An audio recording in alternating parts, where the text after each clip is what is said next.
Hi everyone, আসসালামু আলাইকুম। কেমন আছেন আপনারা সবাই? আজকে আমার খালাতো ভাইয়ের মেয়ের পার্টি ছিল।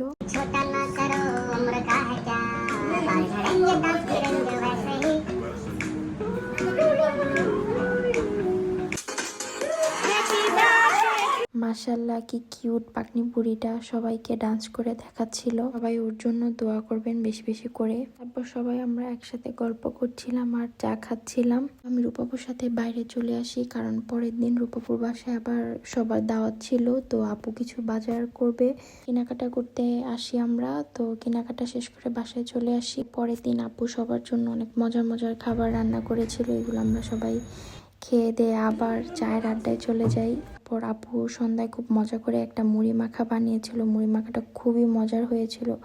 আর সবাই একসাথে হলে মুড়ি মাখা হলে বেশ হয়।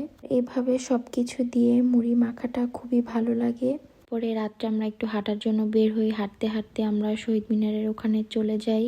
আপুর বাসা থেকে শহীদ মিনার বেশিক্ষণ টাইম লাগে না। এই শহীদ মিনারে একটি স্পাইডারম্যান হাঁটাহাঁটি করছিল, তো আমরা বসেছিলাম। তো পাশেই একটি বার্থডে সেলিব্রেট হচ্ছিল। ভাবছিলাম আমাদেরকে একটু কেক দিবে, বাট আমাদেরকে একটুও কেক, তাই আমরা বসে বসে বুট ভাজা খেয়ে চলে এসেছি। যাওয়ার সময় আমরা হেঁটে হেঁটেই গিয়েছি, কিন্তু আসার সময় আর হেঁটে আসতে ইচ্ছে করছিল না, তাই আমরা রিক্সায় করে চলে এসেছি।